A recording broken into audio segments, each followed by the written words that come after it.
Well, you just can't get rid of me. I just keep on hopping right on back. I'm Joseph, and today we're going to talk about basic tools. And we're going to start off with the hammer. But firstly, the reason I'm talking about basic tools is because when you start out in life, there's nothing worse to, if you need a hammer or you need a pair of pliers and you're looking around and you don't have it. And you know, we're not talking about anything spectacular here in the way of tools. We're talking about just the basics to run a nail in your wall, maybe screw something or pull something out or whatever. But a hammer is a real useful tool. Now, there's more than one kind of hammer. What I recommend is my idea of a basic hammer is a framing or a lightweight a finishing hammer. And that's what we have right here. This is a lightweight finishing hammer. It weighs about, a pound and a half at the most. It's not oversized. And here's what they call a framing hammer. Now this is a hammer that a carpenter uses. This hammer here is a hammer that would be used by somebody who is finishing off with tacks and small nails. And you know, when I use it, what I do, this is my favorite for putting canvases together, driving in little staples and stuff like that. This here is a 3-pound hammer. Now you can see the difference, considerably difference in size of these hammers. This is a framing hammer. And then we go to the finishing, I mean not the finishing, but this is the nail driver. This here is about a 5-pound hammer. So when you hit a nail with that, one hit, and you're going to drive it home. In fact, if you hit too hard, you may scar your wood. That's what's nice about a finishing hammer, is it's lightweight, and you don't have to hit it as hard, and you don't do as much scarring on if you happen to miss your hammer or miss your nail and hit that. You know, you're not going to damage as much as if you were using a big hammer. So those are the hammers. So I'm going to leave this one hammer out, and we're going to set that right there. Now the next thing you're going to need is this pair of pliers. And there's different kinds of pliers. And pliers that's a standard set of pliers right there. It's good for locking on, you know, it has 2 adjustments on it, and you can get around things. But it has its drawbacks. So you may want to go to a little bit more of a larger screwdriver, if I can find it here. Oh, there it is. And this here is a channel lock. Now this here is a small channel lock. I did have a big channel lock here.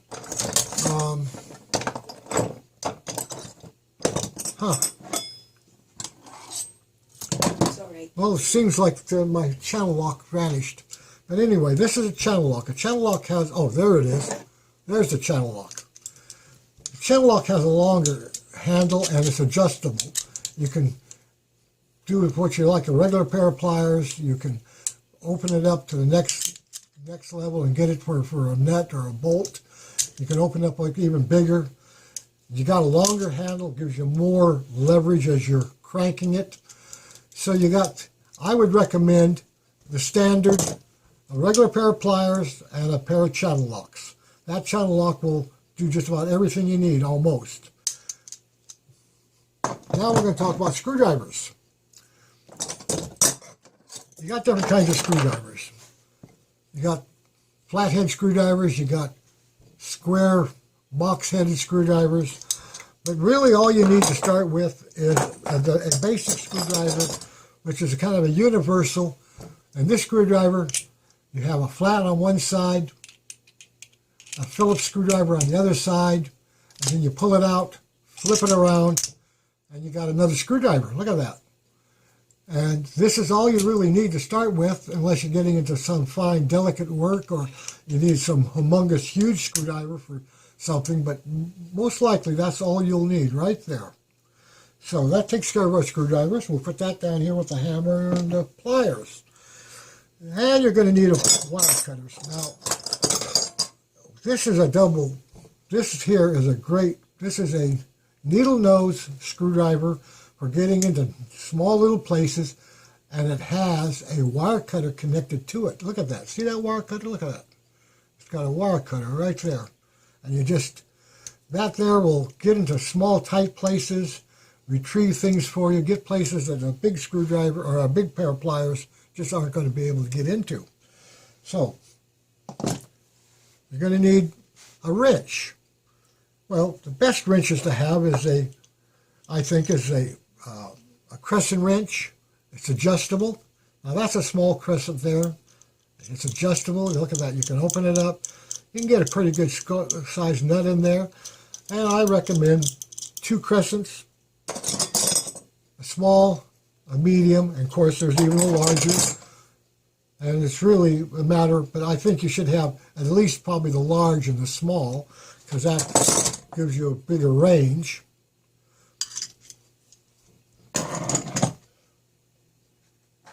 And I think everybody should have a pair of vice grips. That's a tiny little pair of vice grips. You've seen them around.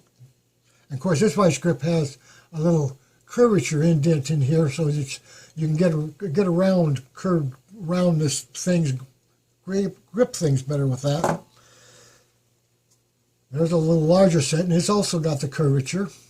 And then you got, of course, a needle nose, but you really only need 1 set. 1 pair of vice grips will take care of you, but there is different kinds.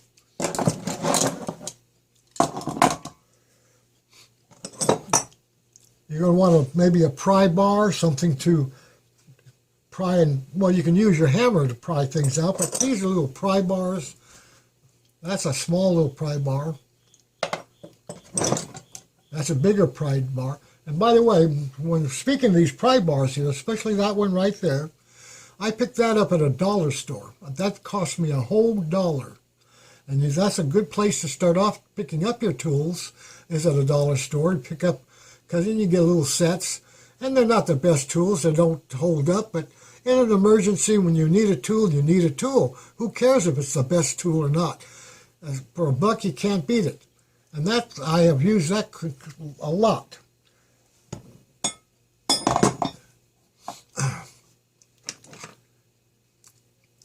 This you can't live without, an X-Acto. An X-Acto comes in handy for all sorts of things. From everything from opening up your Christmas presents, packages that come in the mail, to cutting cardboard, to you want to do some straight cutting. You can cut just anything you want. And what's nice about this X-Acto like this, it's a multiple bladed X-Acto. So you just break off the little ends, and you got a new blade. And then, of course, there's the the old solid X-Acto where you had to take a screwdriver and undo it and take it apart. But that's a great tool to have in your box. I'm going to talk about saws. You need little saws. There's different kinds of saws. And you don't need a whole bunch of different kinds of saws. This is a saw here with interchangeable blades. And these are interchangeable blades. This blade here is, you can cut steel, metal, all sorts. And this is one you can also cut soft metals with. This blade here is for wood. And that's all you need. That saw will cut any piece of wood you need, 2x4, whatever. And it's just as sharp as any other regular kind of saw. You don't need a dozen saws. One saw will take care of you. And you can buy extra blades to go with a saw like this. And it's everything. You're going to want probably a small set of Allen wrenches. Because some, parts, special electronics, you buy yourself a new TV, you buy yourself something out there, and it has adjustments on it, and guess what the adjustments usually are? Allen wrench, and you need a little Allen wrench to get into it. So I recommend a small, medium-sized little set of Allen wrenches. Because a screwdriver is not going to get that, and a pair of pliers aren't going to take care of that. The one thing that's going to take care of that is an Allen wrench. Now this here is a little all-around saw. I like this little saw because this little saw, it's very, you can get different courses of blades to go with it. It's a spring-loaded saw, small, for small, delicate work. You can get in there and sit down someplace and cut it, saw away at it. It's just a great little spring-loaded metal saw. There's nothing big, but it's a great saw.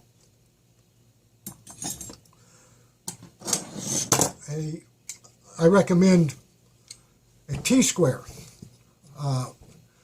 What's nice about a T-square like this is it also comes with a level, which is right there. So you can set this on something and figure if it's level. You can take this apart, pulls it apart, and now you got a flat level. You put that back, it just crams right back into the, I'm not going to bother to do it right this second, but you can just crams right, goes right back together. Oh, and this has got a, well, I'm not going to take it out. There's right in here, you get this, well, let's take my pliers. Here we go. See that? Here's where my pliers come in handy. I can tighten down on this, and I will move that out of there, just so I can show you what it is. It's nothing that important, but it comes up. Oh, sorry there. Anyway, this thing here that comes out of there is a little needle tool that they use in construction. It's not that important, but anyway, you should have a level and a little T-square. Clamps come in very handy. One clamp doesn't do you much. 2 or 3, 4 clamps. They can be different sizes. Bigger the clamp. Well, if it gets too big, it's in this thing, but clamps. This is another little pry bar. This is very important. Tape measure. Ruler. This is also a tape measure ruler. There's different kinds, different types of things. But if you need to know what the size of something is, without this stuff, you're just guesswork. So tape measure is a necessity. Soft hammer. This is rubber. This is something I got at the dollar store for $1. You can beat all day on things like this and you're not going to scar it up or hurt it. It's a great all-around tool. I've even used this to help loosen up jar lids and stuff because it's not a hard surface. It's hard rubber. Last but not least is a little ratchet set. All you need is a set of little for nuts and bolts, and a little ratchet tool. And this ratchet tool is great because it's got 2 sides. It takes 2 different sizes and it's flexible. It's very universal. So a ratchet tool is a good tool to put it in your thing. And again, we got a level. Small level, if you want to hang on pictures on the walls and stuff, make things straight, this is going to tell you if it's straight or if it's not. A level is something you really need. Little nail punch for little round nails that you're going to want to inset, or you want the nail head to be sticking out, you want to set it down a little bit. A little nail punch will help you a lot. Well, anyway, that's as far as I'm going to go right now. We'll talk about tools later. But anyway, you have a good day, and I'll catch you later. Bye-bye.